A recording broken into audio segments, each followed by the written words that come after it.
Ryan woke up covered in sweat. He had that terrible nightmare again. He sat up and rubbed his temples. Since that day he always dreamed about those mascots. The strange purple color around the place. Slot machines, children's games, but what could spoil the joyful moment? Everything. He didn't want to think about it.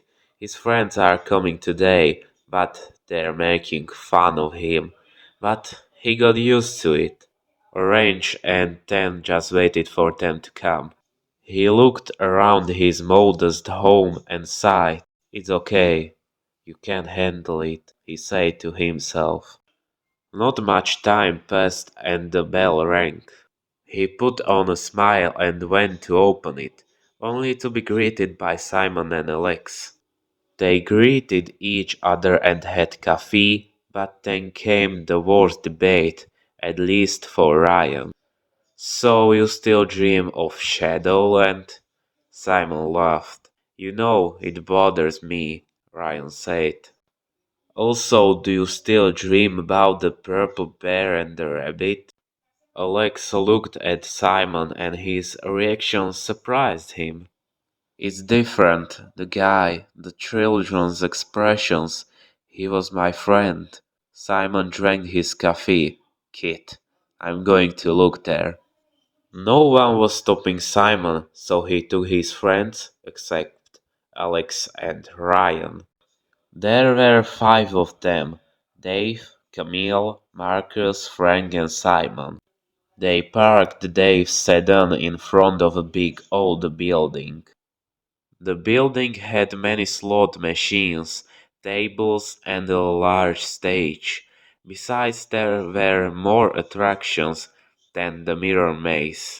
Simon knew where to look. He got to the stage and opened the door downstairs, but what he was looking for wasn't there, which surprised him but made him even more surprised when purple lights lit up around him. A sudden flash blinded him. He fell to the ground, but not by his own will. Frank? He turned and saw blood. What the hell? Then he saw a purple bear above him. This is no fun. He saw a human body under the synthetic material. He jumped to his feet and ran into the maze. Along the way he saw blood, broken tables, and slot machines. One mirror broke and he saw a rabbit, a purple rabbit. He ran deeper into the maze, but all he could do was accept his fate. Five Nights at Freddy's Into Madness. Derek woke up with a headache. He had not slept for the fourth night and was nervous about it. As he did every morning, he got dressed and drove his Ford to the old building.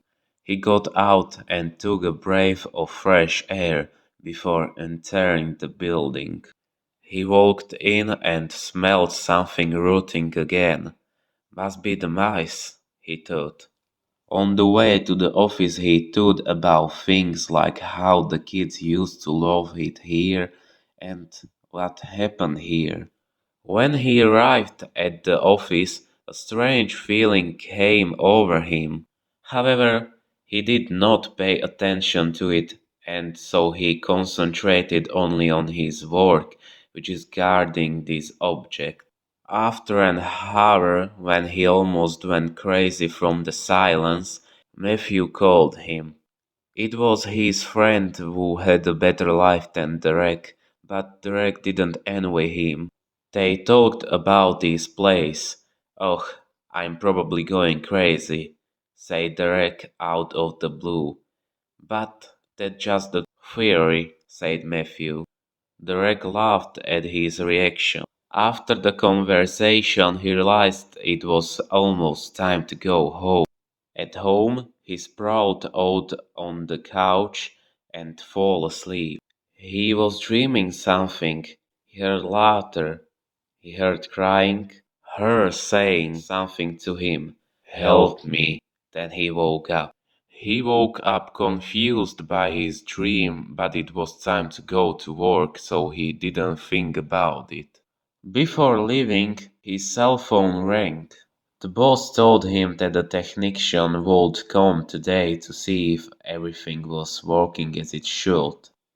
After the interview, Derek went to work, where upon entering he was caught by a scratch on the wall. "What's that?" he said in a curious tone. The technician arrived in 2 hours. He also noticed a groove, but all he said was that he was going to the back of the building, to which Derek nodded. After a while, Derek saw the technician on the cameras running away from something. He realized that it was the corridor in front of the office, so he went out. "Hey!" He was about to say something, but was stopped when the technician literally flew through part of the corridor and fell against the wall. Ha ha ha ha ha ha ha. Let's see what kind of little bastard he is. Derek stiffened when he saw the full 90 large rabbit. It was torn, and parts of the human body could be seen through the holes. Derek stood motionless as the rabbit picked up the technician and broke his ligament.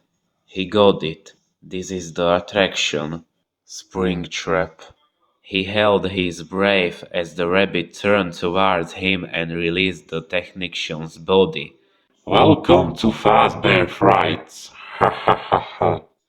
His voice resonated in Derek's ears.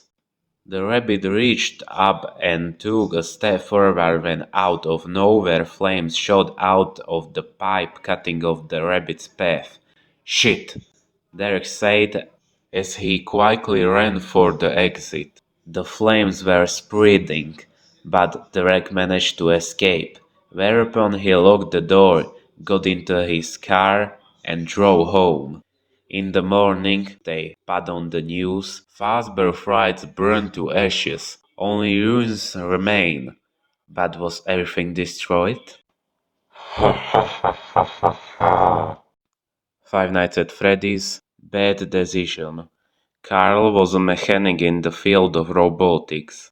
His job wasn't what he imagined it to be in his youth, but he was good at it, so he didn't complain.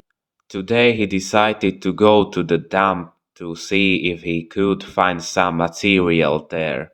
He weeded through the trash but found nothing.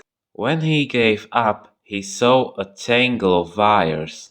As he got closer, he realized it was an animatronic. It was strange. It was made of thin wire and had 2 eyes that were white. Carol wondered if he should really take him home, but in the end he did. At home, he changed his white eyes to new red ones. As he turned away, he heard a sound. What was that? Did it come from scrap? No, that's a lie. Carl didn't pay attention to it after that. The next day, Carl was not doing well at work. He didn't know why, but it really annoyed him. When he got home, he found the thing on the other side of the garage, which surprised him. He came to it and took a good look at the thing. Nothing changed, but Carl heard the sound again, piercing his ears. He picked the thing up and tossed it back into the trash. Then he went to sleep because he was tired. In the evening he heard something. It was crawling, metal creaking on the floor. He was really quiet, not even breathing to hear where it was going, but everything went quiet.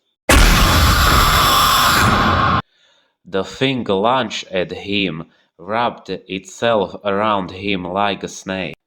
She dug her metal tentacles into his flesh. Carl was in agony, his organs torn to shreds.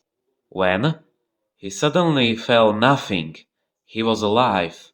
He knew he was alive, but why?